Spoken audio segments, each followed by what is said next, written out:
Good. We're live, ready to go, Nick? Yes, sir. All right. Hey, everyone. Welcome to this webinar. My name is Gary Schoeniger. I'm the founder and CEO of the Entrepreneurial Learning Initiative. I'm really excited to share some of our learning with you about how to make the secret to a successful makerspace. Before we jump in, I first want to start by saying thank you for taking time out of your busy day to join this webinar.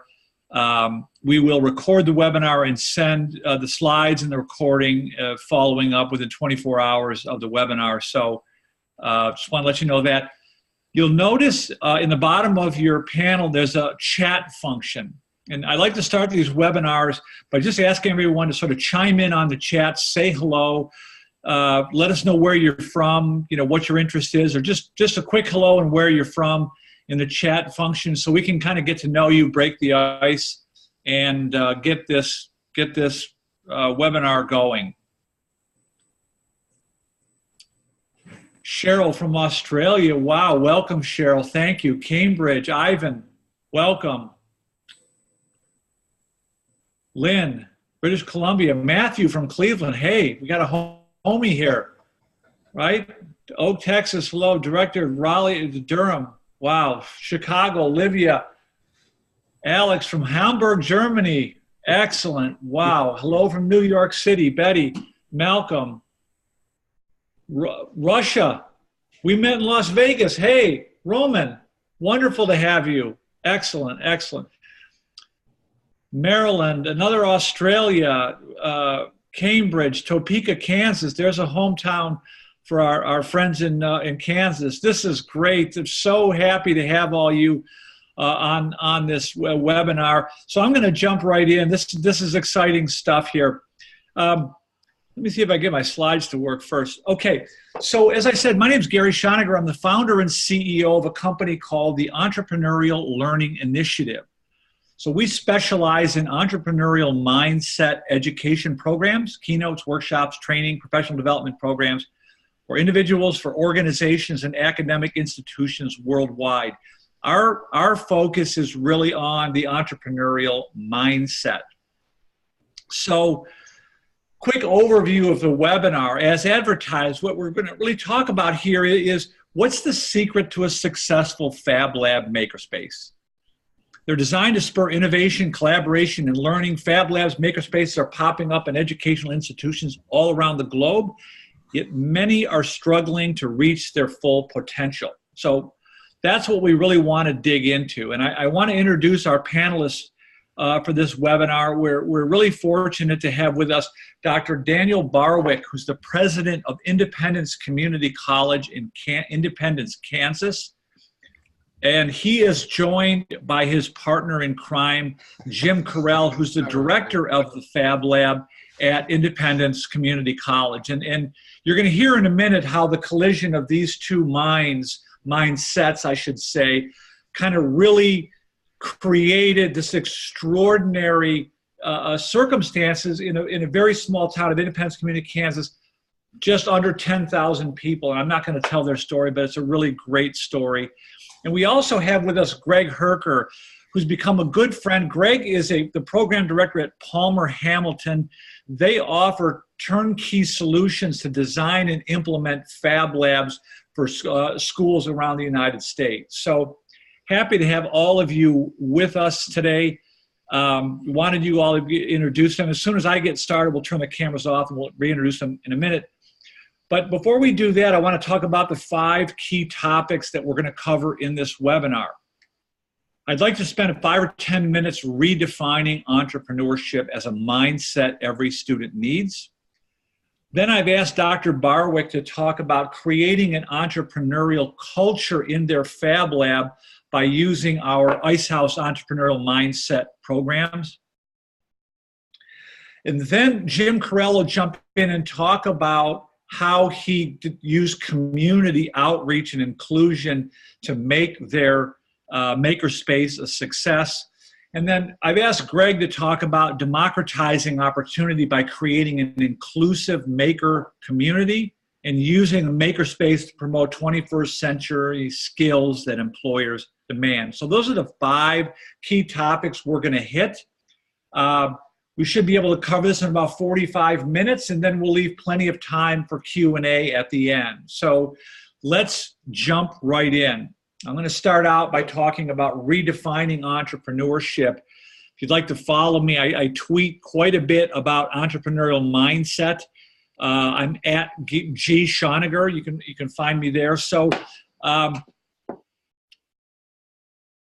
we all understand, I think, that the world has changed in ways that now require everyone to think like an entrepreneur. And I'm emphasizing the word think because I don't mean to say that everyone should start a business per se, but what I am saying is that people are going to need to learn to develop entrepreneurial attitudes, behaviors, and skills, whether they join an existing organization, established company, whether they join the gig economy or start a business. These are essential skills that every student will need.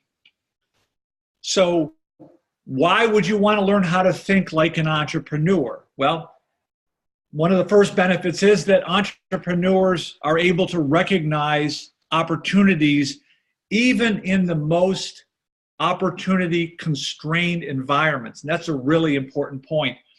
The counter to that is people who lack an entrepreneurial perspective or mindset tend to overlook opportunities that exist even in the most opportunity-rich environments. So that's a huge benefit in and of itself. But the entrepreneurial-minded people tend to be curious, creative, critical thinkers. They tend to be self-directed, lifelong learners. They're highly effective problem solvers who are also highly engaged. They learn how to communicate and collaborate effectively. They tend to be very resilient and resourceful. The bottom line is there is unlimited global demand for those who can think like an entrepreneur. But let's not overlook the benefit of entrepreneurial thinking from an employment, from a workforce development perspective, right? Entrepreneurial attitudes, behaviors, and skills are the skills that employers demand. So, and I'm going to make that case in a minute, a little more detail. But also leaders. I mean, you know, Dr. Barwick might talk about this, but like leaders need to develop entrepreneurial attitudes, behaviors, and skills in order to lead their organizations into the 21st century. And of course, we all understand that entrepreneurial activity is essential to creating vibrant, equitable, and sustainable communities. And the Jim Correll, Dr. Barwick story in Independence Community College, Independence, Kansas, is certainly a great example of that. The challenge is that our ability to embrace entrepreneurial thinking is limited by the ways in which we define it. And you know, as most of you are aware, I'm sure, entrepreneurship education initiatives are popping up everywhere. Many of them tend to be modeled after sort of the high growth, venture-backed model of the Silicon Valley entrepreneur. You know, we see this in colleges and universities where students are encouraged to come up with ideas, present their ideas to venture capitalists. You know, they got an idea for an app and somebody gives them a few $1 million and they hope this all works. So, you know, high growth entrepreneurship is important, but it should be distinguished between high growth and high impact entrepreneurship. And in the US, the Small Business Administration makes a very clear distinction between high impact and high growth. And of course, you know, it's obvious that the high impact companies are the ones that are creating jobs and really contributing to their communities. But more broadly speaking, what I'm saying here is that we tend to think of entrepreneurship in this sort of narrow definition. Maybe it's the high growth entrepreneur, maybe it's the Main Street entrepreneur, but our current understanding of it is generally bound up by associating it with only people who are interested in starting a business. And that's really where our work has sort of broadened the conversation around entrepreneurship. And part of what we've done over the last 10 years or so is gone around the world and interviewing hundreds of what I would call everyday unlikely entrepreneurs. and distilled from these interviews and combined these interviews with research in behavioral and social psychology, cognitive psychology, to really look at the underlying beliefs and assumptions, the mindset that drives their behavior. So what we've really seen from this research is that when you break it down, when you really distill entrepreneurship to sort of first principles, we can define it as an opportunity discovery process. And this simple definition invites everyone into the conversation. I mean, not everyone wants to start a business, but who doesn't want to discover an opportunity, right? And I think that's the beautiful thing about marrying the Fab Lab with entrepreneurial mindset education, because a Fab Lab is a place that encourages discovery. And so that simple definition, that's a key. I just want to pause here for just another second or two. That's really the critical definition that opens this space up to everyone. Not everyone wants to start a business. Most people will certainly want to discover an opportunity. From my analysis, having interviewed hundreds of entrepreneurs, it seems to me that this sort of fundamental assumption is that there's some form of this tacit assumption that it's my responsibility to figure out how to make myself useful to other humans. And that by doing so, I can empower myself. That's sort of the magic intersection when people sort of figure that out. That's what I would call the big bang occurs, right? When we realize like, hey, I'm capable of creating something that other people want and need, that other people value. That's where you see the sort of the dawning of the entrepreneurial mindset, and the development of entrepreneurial attitudes, behaviors, and skills. So we defined entrepreneurship as an opportunity discovery process. What does that require? So opportunity discovery requires, let's start with empathy, right? When you recognize that solving problems for other people is the path, that tends to orient us towards the needs of others. We're less, focused just on our own needs, and we begin to broaden our understanding and have a more empathic view to understand what's going on around us, what's the bigger picture here, and what can I, how can I scout out areas that can be improved? Entrepreneurial discovery requires observation and inquiry. It just to step back and ask questions and observe. The ability to design and conduct experiments, what I call micro experiments.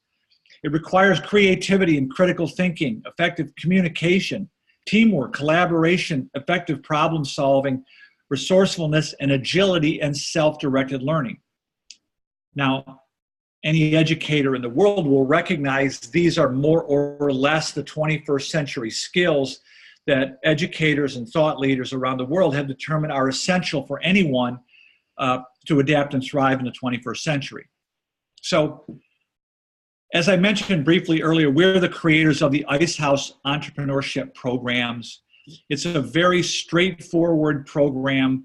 It was inspired by the life story of my co-author, the Pulitzer nominee, Clifton Talbert.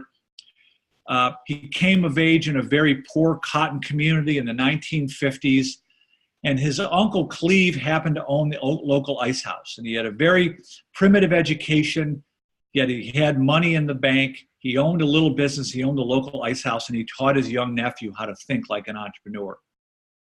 And this book was made into, the story inspired the creation of the Ice House Entrepreneurship Program, which is a very straightforward entrepreneurial mindset program designed to expose a broad range of students, participants, in the fundamental aspects of entrepreneurial thinking, while immersing them in real-world entrepreneurial experiences that will encourage them to develop entrepreneurial attitudes, behaviors, and skills. It's straightforward.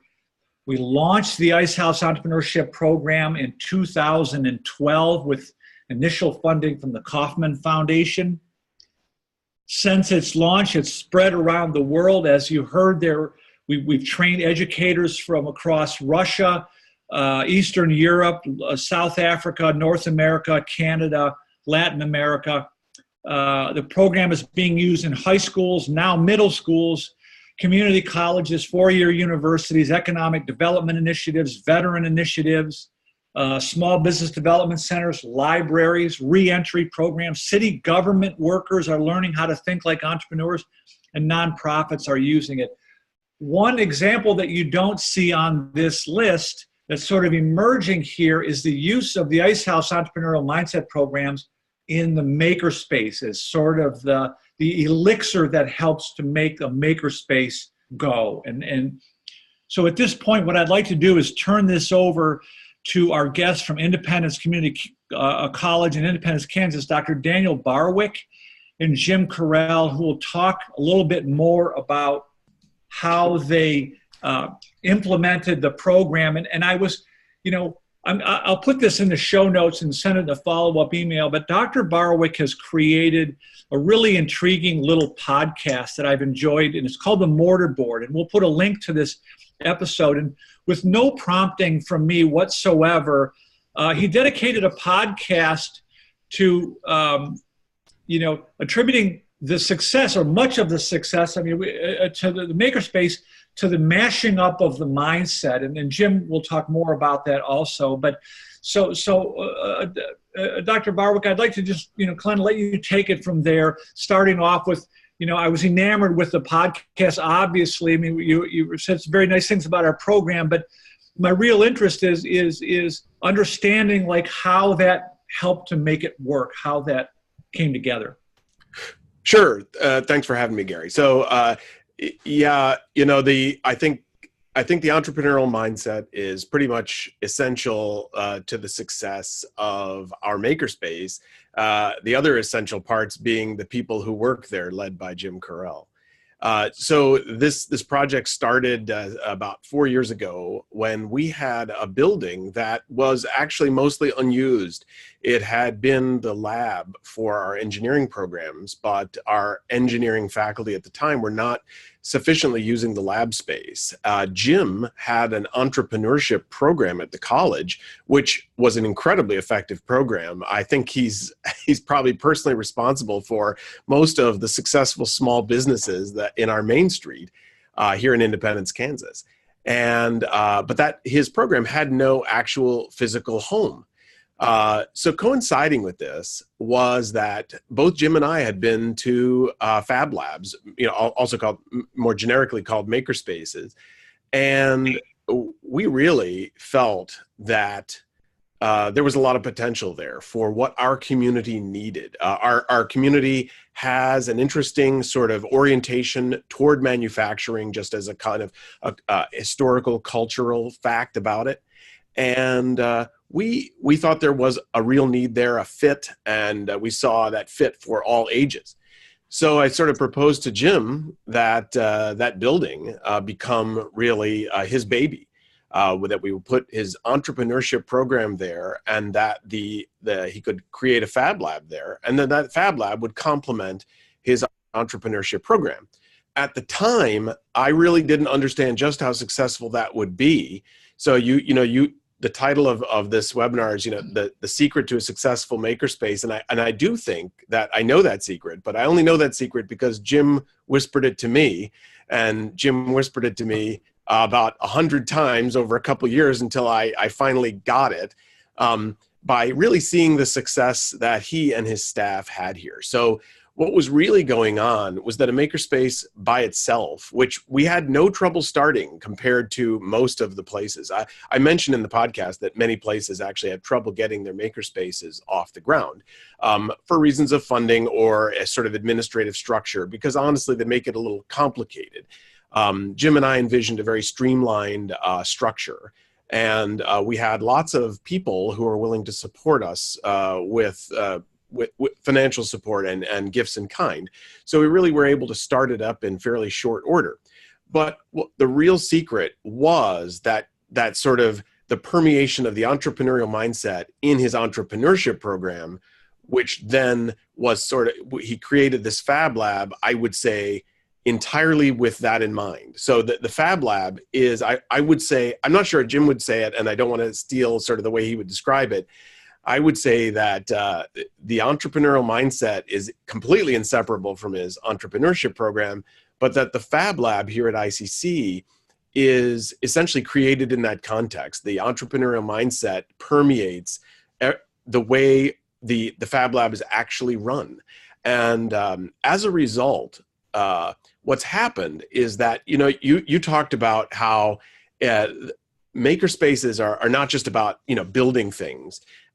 What they're really about, done successfully, is about the empowerment that you talked about. Mm-hmm. And what the entrepreneurial mindset does is it emphasizes that empowerment aspect, not merely, as you pointed out, sort of just people want to start new businesses, because there are plenty of people who just crave a feeling that's missing from their lives. And if you understand that it is that sense of empowerment that they can determine more of their own destiny than they thought they could, the Fab Lab allows them to sort of, by participating, it reinforces that idea constantly by allowing the person to demonstrate to themselves that they can do things that they couldn't do previously.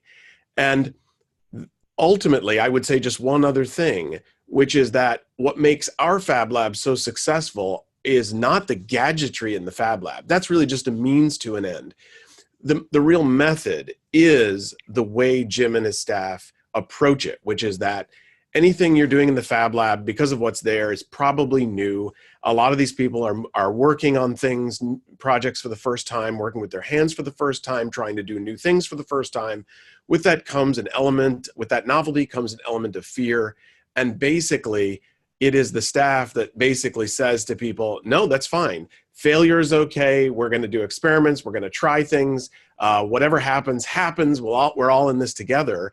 And the response of people to this, of all ages, of ability types, genders, it's really remarkable. The more you see it, the more you're captivated by how the entrepreneurial mindset essentially flows through our staff into the Fab Lab and empowers these people to do things they really didn't think they could do before.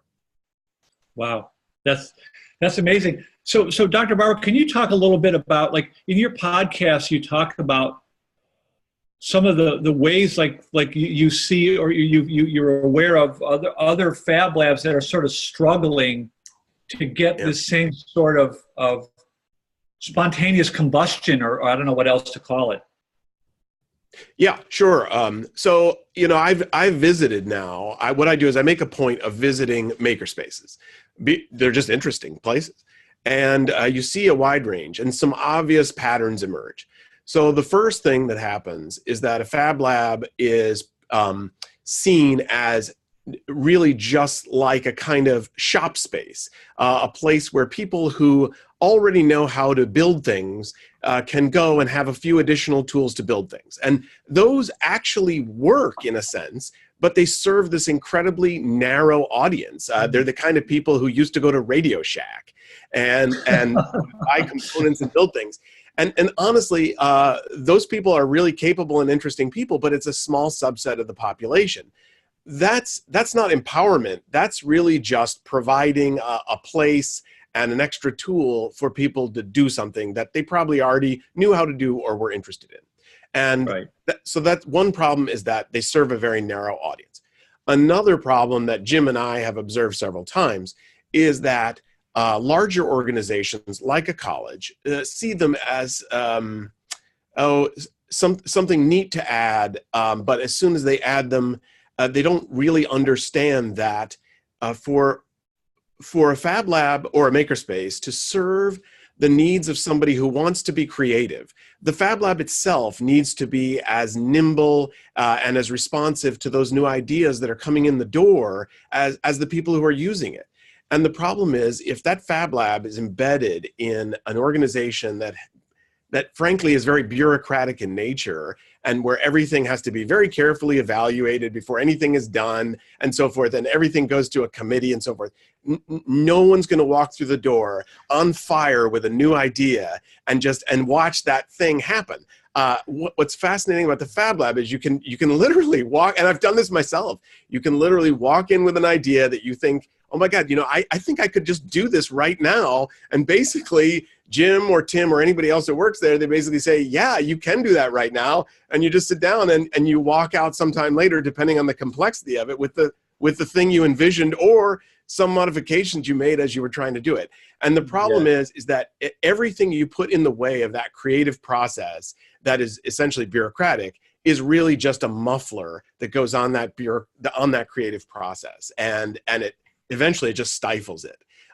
What the real secret to Jim and his crew is that he's not just he's not stifling the creative process. He's basically feeding it all the time. If you walk into our Fab Lab, there's even placards, posters everywhere, basically talking about creativeness, encouraging people to think big, and the whole atmosphere there is one of movement and creation and energy. And you walk into other Fab Labs, and honestly, you don't feel that way. You feel like you're kind of walking into the wood shop that you were in high school, or something more high tech, but the feeling's just the same. There's a bunch of bewildering tools, and there's nobody there who is really a coach or a cheerleader for you. Yeah, that's a great segue over to Jim, Dr. Barwick. Thank you for that. And Jim, I've known you. I mean, you came to the inaugural where we kicked off the Ice House program. I think that was in October of 2011 in Portland, Oregon. Is that right? Yes, that is right. And you were there, and I remember that you said to me that you've been teaching entrepreneurship for some time, and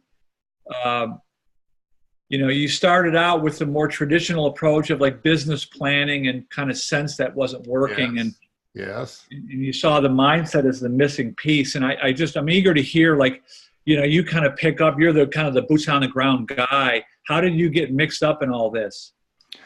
Well, that's exactly right. In October of 11 in Portland is when I first met you and Clifton Talbert. And both of you have become good friends now. But for me, it was a revelation, because we sat around in these communities and we couldn't figure out why people didn't want to get involved in businesses. And yet all we talked to them about was the big business plans and how many taxes they were going to have to pay and how many hours they were going to have to work and how hard it was going to be and all the problems. So there was no inspiration in there. So when I figured out what your Ice House program was, for me, that provides the inspiration. And so all that other stuff's important, the accounting and all that stuff. But if you get people inspired and on fire, then they're willing to do whatever they need to do to make the rest of that stuff work. So we launched our first Ice House class in fall of 2012. And I think you told us there were only 10 other community colleges in the world doing Ice House at the time. And that soon after that is really when we started learning what Fab Labs were. And the group of us that had been through the entrepreneurial mindset class and started thinking like this, just started thinking, well, we ought to have one of these someday in Independence. And we didn't know exactly how it was going to come about, but we just kept talking about it. And I'd like to say that I had this grand plan and I figured out how all this was going to work out, but I really had no clue how it was going to work out, except that I thought if we built it, people would come. And we were right. And maybe because most Fab Labs, because they want to be affordable to community members, they're always going to be short-staffed. And so that's part of the reason we've had to recruit volunteers to help us.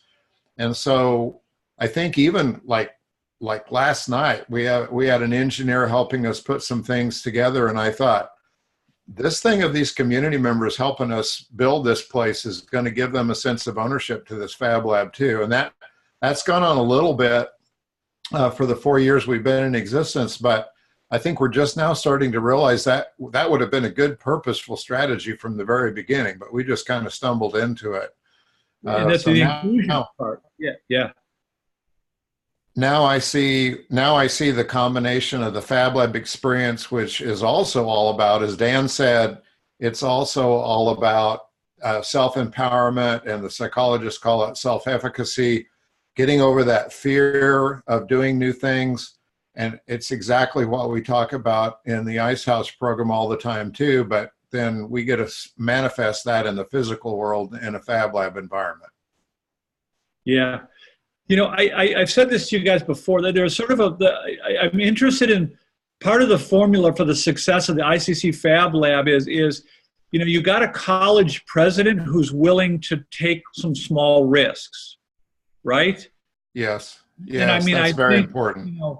So it starts with like an innovator and an entrepreneurial mindset with the college president, and the collision of your open-mindedness to like not just sticking to the business planning, like that's not really working. There's something missing here. And there's a third leg to this stool as I see it as part of your success story, and that's the inclusion then of Tim. So you got a millennial as part of this program because Jim, you were establishing the community. I'm not calling you out on your age or anything. I'm just saying, like, you kind of brought the trust and stability to MakerSpace. I've been around a while. Yeah. And Tim sort of signals to the younger generation, like, hey, come on in here. This isn't just some, crusty old crazy guy. I just think that's I think Dan's got something to say too. I'll comment a little bit first. Tim Haynes is who we're talking about, who's a young father now, and neither one of us have a technical engineering background, by the way. I'm a farm boy from Western Kansas, so that's where I got most of my technical ability. I did pick up an interest in computers back when there was a thing called an Apple IIc. But Tim's not an engineering guy either. And I was pretty sure an engineering guy is not who he wanted to run that place. But I saw him one day and how excited he was about bicycles being built out of bamboo, and how bamboo was this like miracle material to make bicycles out of. And he was working at the college at that time in the college library. And I knew at that point, if I could get him, I wanted him in the Fab Lab. So I ended up being able to bring him over as our manager. And both the age combination and just the way we think. And by the way, he took the Ice House class, or we call it Entrepreneurial Mindset. He took that right after he moved over, and he says it changed the way he thinks about things. And so it really is effective. Well, I'll just say it's funny because every time I talk to Gary, I learn something. And, I have to be truthful. I never actually thought about the difference between Jim and Tim's age. And there is a certain difference between their ages. And I never thought about how that dynamic might actually make that partnership more effective. So from now on, I guess I will think about them as sort of Batman and Robin. It is kind of a Batman and Robin. That's a good analogy. And there was another point I wanted to make. I lost it here for a second. But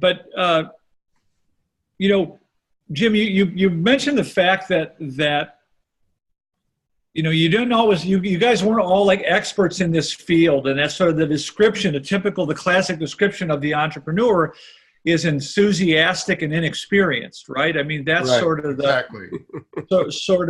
Exactly. But it brings to mind an important point about entrepreneurial thinking, and I want to just use that as an example to bring this out. That in most of life, particularly where the cost of failure is high, we're taught to figure everything out before you take a single step. And that logic makes perfect sense, specifically when the cost of failure is high, right? Yes. But it doesn't occur to us that there's another way to think about this, and that is, to experiment, and what I call micro experiment, and try things. And you have to, you can't know before you go in the discovery process. You have to go in order to know. Right. That's a totally, sorry. Yeah, it's a flip to and it's a logic model that a lot of people aren't aware of, because most of us are just taught the first logic model. Figure it all out before you take a single step. Well, I think that's exactly right, because Gary, I'll just say that when you say the cost of failure is high. So when you put it that way, I think to myself, that's exactly what Jim and his crew does. They reduce the cost of failure to nothing. They basically make this very safe space where if you go in and something messes up, everybody just laughs and they go in and try and do it right. So I would say that's an important part of it. Yeah. It's a secret of entrepreneurial discovery. I mean, you can't know before you go. It's like, neither of you, I think you both have already said it. You had no idea where this was going when you started. Right. Right. I mean, you have a vague idea, but you don't have a lengthy business plan. How many students, how much money, how much, it just sort of started as a smaller experiment with a low cost of failure. And it just went. Yep. Everything we do, Gary, everything that we do, we consciously try to figure out a way to start it small and kind of make sure it's going to work before we go in big on it. Well, I think that's sort of you're speaking to the essence of bootstrapping, right? Yes. It's micro experimenting, and a lot of people see entrepreneurship as gambling. They equate it to gambling. I'm going to mortgage everything and hope to God it works, right? No, we don't test that at all. It's surprising how often that's what's taught in small business development initiatives. Oh, yes. Just plan it all out really carefully and then go ahead and mortgage your house and hope to God it works. and it's not really the way. It's as you said, it's to help people learn how to design and conduct what we call micro experiments, to reduce the failure to its smallest possible level, make the experiment, learn from it, and then leap to the next stone. Gary, I'd like to throw in maybe one other thing about Tim and I in that combination. So we have these boot camps where we try to show people what we did and how it turned out. And oftentimes they'll say, well, how do we find somebody like you and like Tim in our little town? And so my answer to that is I think that most small towns have somebody both like me and like Tim, and you just don't know it because they haven't come out yet. And they're getting started with MakerSpace will make people like us come out of the woodwork, so to speak. Yeah, and that's where Dr. Barwick was kind of like, put the honey out to find the original, to tease out the Uncle Cleves, and the Jim Corrells and so forth in the community, and that was I think the cool thing.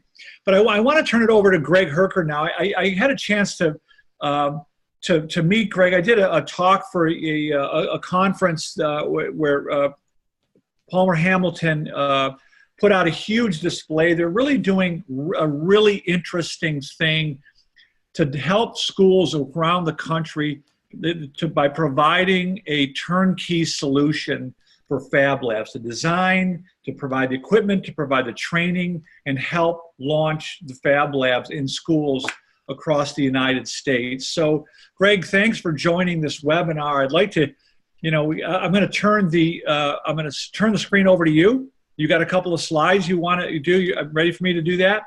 Yeah, I think I'm ready. Okay, their slides are there. All right. Thank you. I'll go through this real quick, and we don't need to see my picture. I don't know why I had that in there since I'm on. I want to talk a little bit about, I work primarily right now in the K-12 space for Fab Labs and MakerSpaces, and how we're, bringing the entrepreneurial mindset, Gary, not only to the students, to the schools. I want them to think entrepreneurially too. And because there's opportunities for not only the schools, but for the students. So I like to use the term democratizing opportunity for everyone. For the schools, there's a lot of opportunities for them to reach out again to their community.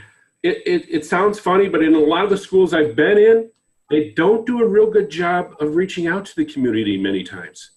They reach out, of course, to those students they have, but they are a public community institution. And Fab Labs really help, in my experience, bring the community into the school.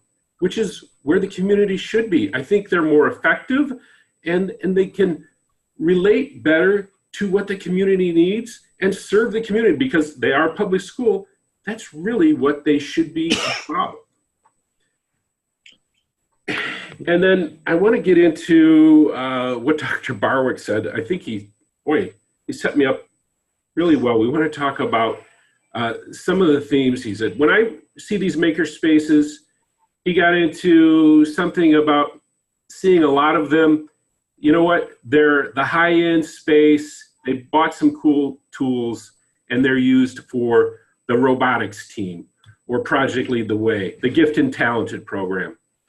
When we work in K-12 maker spaces, to me, it's democratized opportunity. I want to see every kid, every student have an opportunity in that Fab Lab or maker spaces. If you're not doing that, you're not doing a Fab Lab or makerspace. You're an advanced engineering lab. That's fine. But what we do is we bring opportunities to kids, especially our underserved populations. I want to talk to you about, let me go back. Think about it this way. We have a huge shortage in this country of talent going into what we call our STEM careers. So here's what happens typically. By high school, we're asking kids to choose a path. Okay. So, and I've been in these schools and the program director will say, well, we have a Project Lead the Way program. Excellent. Well, guess what? Here's what happens in reality. There's a girl, she's an 8th grader. She's supposed to pick her courses for high school. What happens? She's not choosing intro to engineering. She's not interested in it. Her friends aren't going there. But guess what? If she had had opportunities to work at a Fab Lab or makerspace, she would have developed the confidence. She would have been empowered to say, hey, I can do that. I want to tell a real quick story about that. That's just probably the most impactful thing I've ever seen that changed someone's life through a Fab Lab or makerspace. There was a young lady. She was a senior in high school, and I met her, and she told me she liked to draw. She had no career plans, aspirations, not much. That's all I got of her. And I invited her over to our Fab Lab. She got in there, and I said, you know, try drawing here. Hey, would you like to design something? She did that. So she ends up taking some classes, started taking a CAD course. Pretty soon, she has a mechanical design degree, 2-year degree, but she's 21 now. And she called me and said, Greg, I'd like you to come over to my open house. And this is a young woman who, let me give you her background. Young lady, never had any career aspirations. Her parents don't speak English, so they weren't motivating her to do this. She was what we would call, she had, you know, the chips stacked against her. She got into this. I'm going to her open house, no debt. She's 21, owns her own home. Now she designs orthopedic tools for surgeons. That's amazing. That's life-changing. That's so awesome, Greg. That's really great. But that's when I say democratizing opportunity. We need to bring these spaces so every kid has the opportunity, because they will do it. They have the creativity. They'll move forward. And it's just, frankly, it's important to our country. You know, we've gotten away from a lot of our technical education. We've dropped a lot of tech ed programs and things that making and, you know, that used to foster the entrepreneurial mindset. We've gotten away from that. Yep.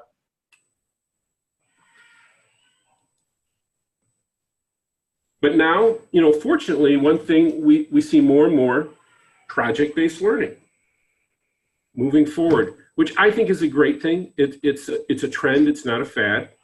We're letting students create and design. And what we try to do, I think that's important, is making sure that educators become now facilitators as opposed to the sage on the stage who just lectures. Right. We enable collaboration, creativity, and the things that can happen. You know, that more and more we see our employers, you listed them already. You went through the skill sets. Well, a lot of the traditional education doesn't actually lend itself really well to those type of activities. So we find in the K-12 educational realm, using a Fab Lab or a MakerSpace just naturally builds on those skills. And what I like to say too, when I say opportunity for everybody, make sure you get your art students in there, your history students, your math students. They all can thrive in this space, and they do what I call add the wow factor to what they're doing. Let's get kids wanting to attend school, wanting to learn new things. Greg, I want to just tack on that for a second, because that's one of the things that Jim did really well in Independence. Like, I remember early on, like, you know, he had people in their 70s and people in their 20s in the same entrepreneurial mindset course. And that's like helps create, when you get those different perspectives from different generations and different interests and different disciplines, that creates that, you know, Medici effect where, you know, amazing things happen when we put people with disparate ideas and backgrounds and interests and from different generations in the same room.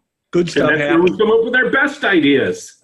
Exactly. If I get, you know, 5 engineers with the same training and the same background, guess what? They're all going to come up with the same solution. Right.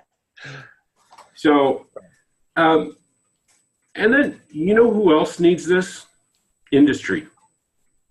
You know, and they want to support this. You know, I mentioned opportunity for not just students, but for the schools. And they don't do a real good job, I said, of community involvement. They do a worse job of industry involvement. Right. And which just, guess what? They want your raw material. We've done tons of studies and polls and surveys. What's the number one problem that industry in our country has today? It's a shortage of a strong technical workforce. Yeah. But Greg, like you're also, like you're pointing out something that's really important that I think that Jim also did very well, is he went out in the community and got everybody like involved. And I think it's what Dr. Barwick was saying, like a lot of these Fab, like and what you and Dr. Barwick are both saying is the Fab Lab is this prime opportunity to invite the community into the learning experience. Absolutely. Being overlooked or squandered, that opportunity is being squandered. And not only just to get them involved, but to get them to become supportive and contributive to the learning. I mean, that's huge. Yeah, and it was also touched on too about you know, the failure to make a mistake. One of the key things that employers want is they want problem solving and creativity. So an entrepreneurial mindset. But what they see coming out of traditional education often, and I'll just tell you another quick story. This is from the president of a $1 billion engineering company I was talking to him. And he was like, I can hire these young engineers. And he goes, they about panic if I give them a problem to solve it, because they don't want to do anything on it unless they think they can get it 100% right. And he goes, that's not what I'm paying them to do. I'm paying them to find out the ways it won't work, of course, on the way to the solution. Yeah. And so I like to say these spaces they're kind of a safe, semi-structured learning environment, a safe place to fail. Because that's where we learn, is we made a mistake, let's go back, let's correct it. We often learn a lot more when kind of, you know, through a little blood, sweat, and tears, we're much more proud of that solution when we do it that way. You know, it's interesting, Greg. I spoke at a big conference in Pennsylvania a few months ago in Hershey, Pennsylvania. And one of the teachers tweeted at me, or the superintendents, which it took me a minute to wrap my head around this, but she said, like, when are we gonna flip the script, instead of putting entrepreneurship into the curriculum, we should flip it around and put the curriculum into entrepreneurship. Right? It's almost backwards, because it sort of speaks to, what Jaime Casap at Google Education is saying, like, stop asking kids what they want to be when they grow up, and start asking them what problems they want to solve, entrepreneurial, and then what do they need to learn in order to solve those problems. And that's really the magic there. And, so new skills, technology, and we've already talked about 21st century technology, how it's changing, new skills, new ways of thinking, new ways of doing things, problem solving. Those are all done and highly sought after by the employers. I'm going to give everybody a homework assignment. I would suggest Google something called Success in the New Economy. I don't know if you're familiar with that, Gary, but it's probably the best 7-8 minutes of just factual, here's how things change, here's how things work, and here's how you get ahead. It's just basically combine your education with technical skills, and it's really hard for you not to be successful. And you add a entrepreneurial mindset to that, you're going to go far. That's it. I mean, I'm saying, you want to make yourself or your students future-proof, teach them how to think like entrepreneurs, right? I mean, to my understanding, that the rate of technological advancement is happening so quickly. Like, the idea of education as a one-time event is rapidly becoming obsolete. Like, it's just, there's no way you can just think of education as this, 12-year part of your life and then you're done with it. So those are my comments, and that's what I'm working hard to do, Gary, is we're just working to bring these to students across the country, and we just do it in a whole turnkey system. But Craig, you guys also offer training programs. I mean, I just want to dig into that a little bit. So you not only help, like, come in and design the space in the school, help them figure out what's a basic package to get started, but also provide training to get the ball rolling. Oh, well, first we actually consult with them on what are their goals? What do you want to accomplish? Yes, then we train the educators so they can deliver the learning necessary, and we provide curriculum and integrate the whole thing across the campus. Good. We're not a small little lab for just one select group of kids. I want to get out there and just impact as many kids as I can. Yeah. Bravo. So I'd like to open this up for questions now in the chat panel. And Nick is also standing by to help us out here. I see, Stephen has chimed in saying, like, it's also important to help people overcome the fear. You need to instill a sense of curiosity, which allows people to try things without the fear of failure, right? Or curiosity allows people to try things with fear of failure, right? So happy to answer any questions. Please chime in on the chat window. Stephen also had an earlier comment. I'd like to note that the other members in a makerspace also act as advisors and not just the staff. I think that's really a key point there. I see Dr. Barwick emphatically agreeing with that one. Yes, I'm going to say, actually, in our membership agreement, our members are supposed to agree to help each other. So when they learn how to do something and they see somebody trying to learn it, they're supposed to step in and help. And I'll add at the K-12 learning environment, peer-to-peer learning is some of the strongest that I've seen. Young people who maybe struggled socially somewhat, but if they could help a fellow student, it really made a difference in their confidence level, and they learned more. There's a lot of very interesting research on peer-to-peer learning. There's a guy at Harvard, his name just went out of my head, a physics professor who sort of led the charge in this. And peer-to-peer learning drastically reduces student dropout rates. It increases retention, and what he said, Eric Missouri, and he said that peer-to-peer learning turns like I'm paraphrasing, but what he said was, it turns the student from a passive note taker into a de facto teacher. So I just learned it. Now I'm the best person to explain it to you. So Taite Olma is saying, if you're a part of a community college district and are starting a makerspace, would it be better to have the space on or off campus, and why? I think this is a Dr. Barwick question. Yeah, actually, we had some pretty extensive discussions about that. It's a great question. It really depends on sort of the larger objectives of the institution. In our case, one of the advantages of having it on campus was that our campus is slightly outside of the city of Independence, a little bit out of sight, out of mind. And we had an incentive to use the Fab Lab to draw members of the community to our campus.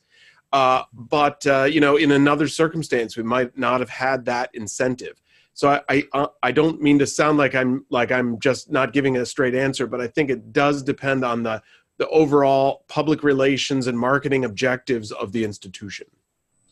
Well, Dr. Barwick, I'd like to also dig in a little bit more on that, because I've been on your campus a number of times. I participated in some of the Fab Lab workshops that you and Jim are holding. And I thought, like, you and I had a conversation at some point about, like, it was almost important to, like, get it, like, separated from the rest of the school a little bit, to give it time to catch on. So like, and maybe I'm misunderstanding that, or was it important to sort of separate it from the normal departments within the community college? Well, I would say yes, in the sense that the Fab Lab's mission is far broader than traditional post-secondary education. And so in that sense, you've got to give it room to run with other kinds of programs that a college wouldn't traditionally offer. Yeah, that's what I was getting to. That's a great answer. So I got another question here from Marnie, who's saying, how do you keep positive motivation with the team and continue to challenge students and facilitators? Jim, how about if you take that one? Well, I'm just going to say that we try pretty hard to keep everything positive there, and in that kind of environment, honestly, it doesn't take very much effort to keep everybody inspired, engaged, and ready to go. So that's the good news. It's really easy to stay engaged and enthusiastic. Okay, well, Gary, can I just break in and just say that Jim's answer was really only half an answer, because the fact is that the mindset that he has, and also the other folks who work at the lab, I think is truly infectious. I've seen it myself, I've felt it myself, and I think that that's a big part of it. So when he says it's like sort of happening by itself, it's not really happening by itself. He is, I think, driving it to a significant extent. But let me also jump in there and add, like, sort of a social psychological perspective to that. Like,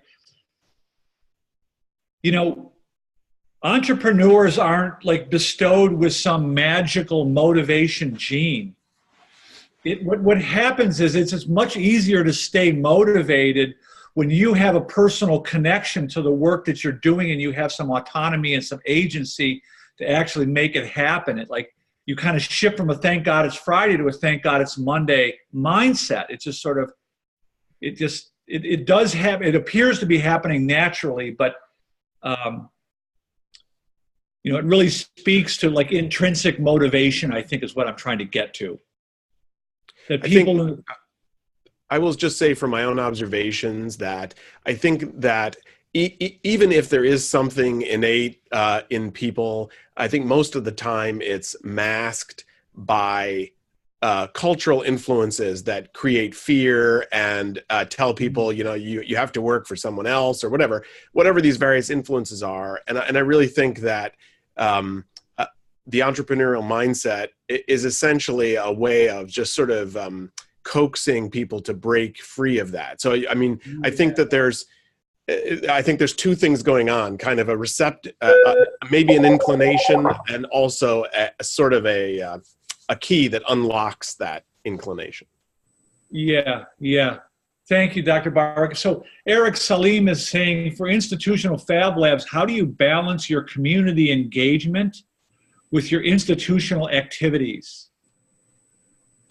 I think that's a Dr. Barwick question. I would say if I knew the answer to that, I'd tell you, I don't think that is actually a tough nut to crack. Jim has found incredible success in our community.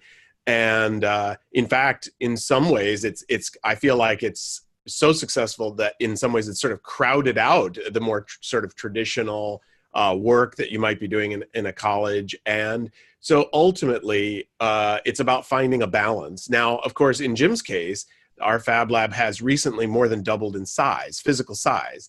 And before, I think a lot of the limitations were actually driven by the limitations of the facility itself. And I think now Jim will be able to essentially do more varied activities. And so I think we'll achieve that balance a little bit better. Yeah. I might add, Gary, early on, we decided to kind of divide the day in half. So our public hours for our community involvement are from 1 to 8 Monday through Thursday, and then 1 to 5 on Friday, and then 9 to 1 on Saturdays. And so that allows us to sort of reserve the mornings for any of the more traditional academic activities and classes that we'd want to have in the Fab Lab. So we've kind of stuck to that, and that's kind of how we've tried to deal with that. Got it. Thank you, Jim. So Betty Yee is asking, can you talk more about the curriculum? What is it? What are its components? What is the time period? It's fluid. Betty, I'm happy to follow up in greater detail. I'll just say a few things about it. The Ice House Entrepreneurship Program is really built around 8 core concepts that we distilled from about a decade of research, including hundreds of interviews with unlikely entrepreneurs. It's distilled into 8 concepts. It's very much an experiential problem-based curriculum. The facilitator does not need to be a subject matter expert. As Greg said, it's more about facilitated learning. It's not about instruction. And I'm happy to send some follow-up if you want to learn more about how to become a certified facilitator of the Ice House. I'll talk about that at the end. You can come to one of our trainings. And I'll definitely follow up with you with just a basic course description. You can deliver the program anywhere from 4 weeks to 16 weeks, full semester. Most colleges and universities are using either 8-week or 15-week, half semester, full semester delivery. So I'm going to come back over to Logan is asking, any pointers on getting, say, the city government, chamber of commerce, local businesses to buy into the idea of a Fab Lab? Yeah, we work with schools on that all the time. First off, that kind of goes back to my point of schools do not do a very good job of integrating, and it's really about talking to them and just asking them. So think of it how a school typically would interface with a local employer. We tell them first, put together a business advisory council. They want your product if you were a school system. They want your raw material. Invite them in. They want to come in and talk about what they do, the careers they have, things they do. They're interested. People drive by these big industrial parks and all the buildings are just giant rectangular warehouses. There's a lot of really neat stuff that goes on in there. Yeah. So it's really nothing more than if you reach out and invite them and give them something to do, like say, we're building this program because our goal is we want to educate our students, get them to think in an entrepreneurial mindset, in a maker mindset, and become better raw material for you to meet your needs. Will you help us? Right. That's all you have to do. They will show up and they will support you. That's a great point, Greg. So I've got a story on a small town, about 4,000 people probably, and Leanne came to our first boot camp, and she went back to her town all excited, told everybody, including the chamber and some of those other organizations that were mentioned, that we need a MakerSpace, and everybody was like, okay, what is it and who would use it? So here's what she ended up doing, which ends up being a good strategy. She got enough money to buy some electronics kits and just a couple of 3D printers, and she had a summer boot camp for about middle school age kids. Now the kids are on fire, and that's helping to bring the parents and the adults in the community around. So in a small environment like that, you can really use the kids of the community, and you get them on fire, then they'll drag the adults whether they want to come or not. Yeah, that's a great point, Jim. I also want to add to your comment, Greg, that I discovered this when I set out on this journey 10 years ago and started interviewing entrepreneurs. Like the members of the community, they're looking for ways to become engaged and to help young people. Like, people have an inherent need to do that. And when you're not reaching out to the business community, I think you're overlooking an enormous asset. So let me come back there. There's two different panels open here. So Ron is asking, are community college credits granted for Fab Lab time? Jim? That's a challenge. And I would say most of it is elective credits. And I mean, that's a case where academia is kind of lagging behind in some cases. That the kids come into the community college and they've had it drummed into their head that they need to develop their degree plan with what they're going to do when they get out of college. And that degree plan has got all the essential stuff that they think they need for it. And it's hard to get advisors and students and even parents to be willing to take some classes in a Fab Lab because their schedules are busy. So we are making some progress, but it's kind of a challenge. So the credit's generally available, but it's elective in nature, and a lot of people have the attitude that if it doesn't contribute directly toward my degree plan, then I don't know if I've got time to do it or not. Yeah. So Stephen is chiming in here saying, I find MakerSpaces that run separately from schools are more flexible and are actually better able to provide the services that schools actually want. So that sort of reinforces what Dr. Barwick was saying about giving you sort of some of your own space, that runway to separate it from the more traditional learning. Tony is asking, pardon, you got something on that, Dr. Barwick? All I was going to say was that I feel like the reason we're successful is because we have achieved a balance between sort of being distinct from the college and yet being part of the college. It allows us to get the best of both worlds. Yeah. And I just want to remind our participants to say, like, this is a town of like 9,500 people. Like, you guys just built a new building, an add-on, we raised it like $1 million. I mean, Jim has been nominated or named like one of the top 40 people in the whole state of Kansas that you ought to get to know. I mean, this is like a really cool thing happening, like in a non-traditional way, and not the way, in a very entrepreneurial way. It's a really, really interesting success story. Tony is asking, yes, this will be recorded, Tony, and you'll be shared with you in the 24 hours after. We'll send everything in a follow-up email. Cheryl, thank you. Cheryl signing off. Kim Davis, will this recording be sent to attendees? Yes. We missed the first 15 minutes. Yes, it will, Kim. Thank you for your question. Cheryl is asking, how do you continue to fund? Well, I can take a whack at that one. So because Jim has been so successful in securing outside funding for both the facilities and the equipment, the funding for the college, so the deal and by the way, the original building that he was in was already an existing building that was underutilized, so it's sort of a sunk cost for us. Really, we just have a sort of what I would say is a kind of sharing arrangement. What we do is we're primarily providing the salary and benefits of the employees who work there, and because Jim is so effective at providing most of everything else, it works. That's a really good point, Dr. Barwick. And Jim and I have talked about this in the past. Like, there's a sense of ownership. I mean, Jim kind of like took this as his baby. And, you know, there's a sense of, and I visited MakerSpaces also on very elite college campuses. And it's like a museum.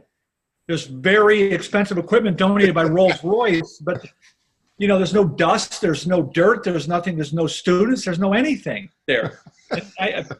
Part of what made it happen is like Jim took this like a pit bull. I mean, he grabbed a hold of this and ran with it. And I think that's really part of the secret sauce. Without someone owning it in the college, somebody owned it. That's funny you say that, because I once went on a tour of a Fab Lab at a very fancy school. And while I was there, I got the feeling they pretty much only use the Fab Lab for tours. Yeah, that's kind of that's what I've seen. That's it. We have plenty of sawdust in ours. Yeah. So he is asking, do you start small with donation pieces of equipment, or do you build community and grow members to then have a decent sized space to be able to show true value to community interested in the MakerSpace? Pros, cons, either way. That's a Jim Correll question. I would just say, just get something started. And again, the equipment is not the most important thing. So if it's a very, very small community, even a couple of pieces of equipment in the local library, because that way you don't have to worry about a whole building, or working with the schools is good too. But I think just get something started. And then that thing I said a while ago about getting the youth involved, that's a good way to get things going. And so it's the Ice House way to start small and then let it build from there. And that way too, you can sort of adjust what you're doing as you see what's needed and what people really want. So Stephen Trindale just chimed in here. He said they come for the tools and they stay for the people. That should be your tagline. That's good. That's good. That's real good. I like that. Yeah. Yeah. Did you have something, Greg? Yeah, because I work a little differently in the startup, and I'm working in a lot with the schools, and then the money thing comes up, and I'll tell you a true story, and I can tell you because it was my own school district that I pay taxes into and support, and they had me over and they were talking about a Fab Lab MakerSpace, and then they wanted to know, well, how much money and dollars, and I don't know, this is a few years ago, and I was trying to figure out, well, everything they were talking about and do all the programs. I said, maybe $150,000, you could have a really wonderful space. And their jaws dropped. And then I looked at them and I said, hey, I'm a taxpayer in this district. You just spent $1 million on AstroTurf for a football field. How many NFL players do we have today? Right. And they have the money. I'm trying to get you into a program that's going to drive kids into educational opportunities, career opportunities. They're going to stay in our community and support our local businesses. That's not a big investment. And I said, this is for the whole campus. This was for a school of 2,000 kids. We're talking a few dollars per kid. Yeah. This can be done.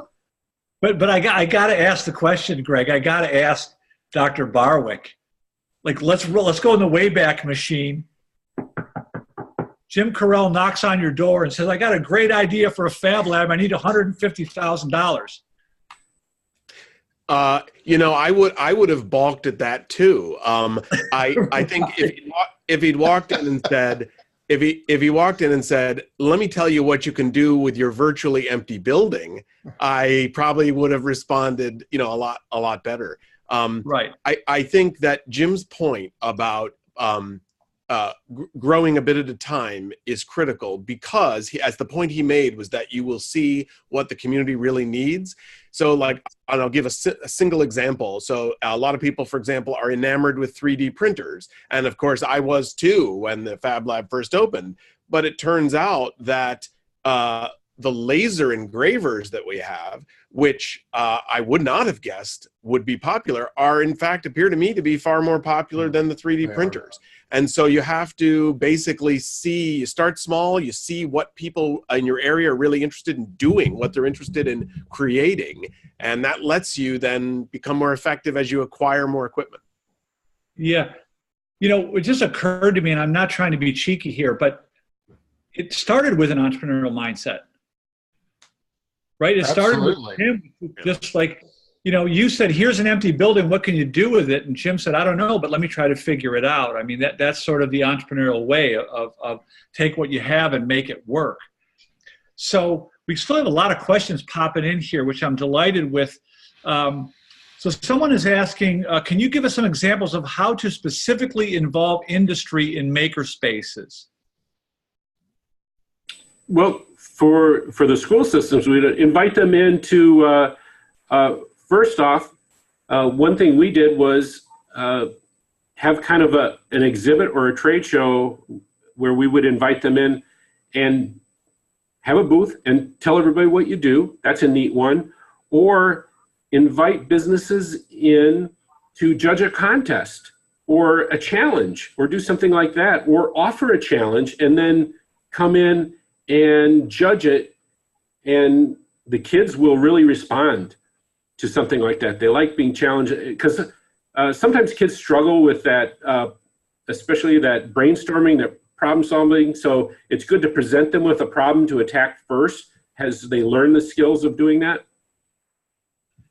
Greg, when we were in Tampa a few months ago, we talked about this, and I know this is an issue or not, but do you think it makes like the teachers uncomfortable because like a 12-year-old kid, like there's a balance of power. Like a 12-year-old is less fearful of the technology than the 35-year-old, 40-year-old teacher. Oh, definitely. That's, a lot of what we do in our business is, we kind of counsel them, look, you're going to be a facilitator and the kids are going to run past you in their abilities. Yeah. So work alongside with them and go along for the ride. I often, in my space would just, hey, kids would bring an idea. I don't know if that's going to work. Let's try it.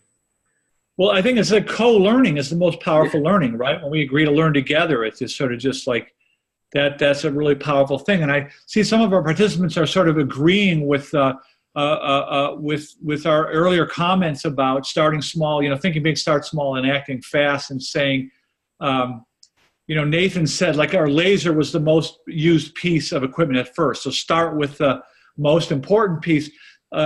Stephen is also saying something, absolutely start small, add equipment based on demand. Laser etchers number 1, CNC router number 2, wood shop number 3, welding number 4, and so on and so forth.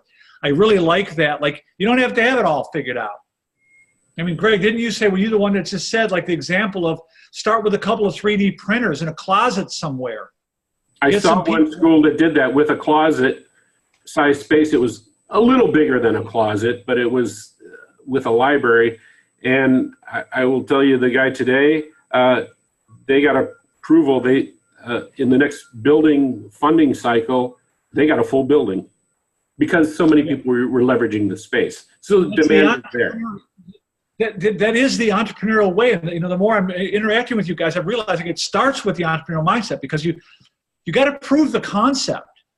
You just can't go to your boss and say, hey, I need $100,000 to do this. You got to be able to.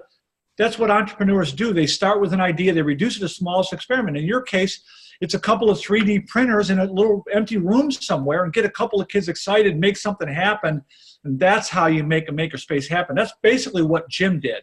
I mean, they were fortunate. They had as Dr. Barwick said, an underutilized building. I'm going to say abandoned, but a very underutilized building, and a guy with an entrepreneurial mindset took off with it.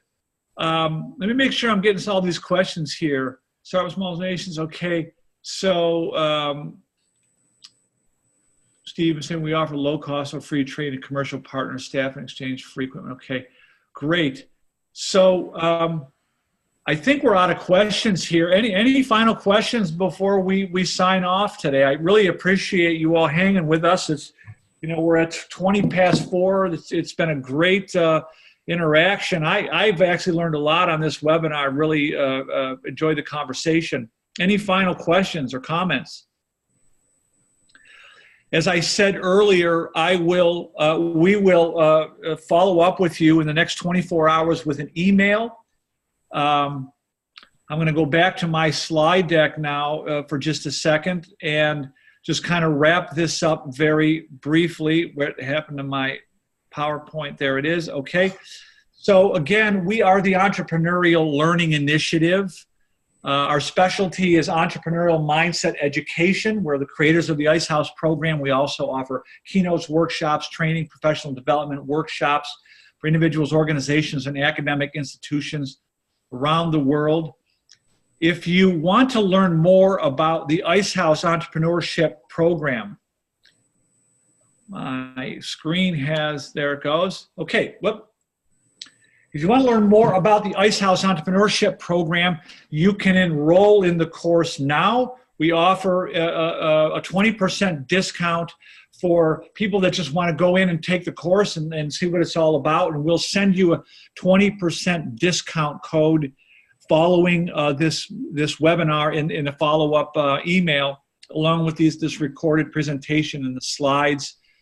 And we'll also get the slides from Greg Herker to include in that follow-up email. If you want to learn how to bring the Ice House Entrepreneurship Program to your community to become an authorized facilitator, you can learn more on our website at elimindset.com. Greg and I will both be at the Fab Lab Symposium in April. We'll send follow-up information for that. We're going to do a pre-conference session similar to this at that conference. And I also want to point out that Jim is hosting, he does twice a year, hosts a Fab Lab MakerSpace workshop to invite people into his workspace for a 3-day event, Jim? 2.5. 2.5 day symposium to just get a feel for to really dig into how they built the Fab Lab at Independence Community College. So lots to follow up on there. If you want to learn more about our programs, we're at elimindset.com. If you want to enroll in the Ice House Entrepreneurship Program yourself, you can do that. We'll send you a 20% discount code. If you want to learn how to bring it to your community, I'm going to throw this out there as a Hail Mary, but we have a public training starting next week in Houston, Texas. We do have a few seats available still for that training if you're interested. I know it's a very short notice for that training. So thank you all. Jim Correll is saying he'll also be at the Fab Lab. So if we can convince Dr. Barwick to join us, we could all reconvene at the Fab Lab conference what city is that in Pennsylvania, Greg? Bethlehem, Pennsylvania. Thank you. That's right.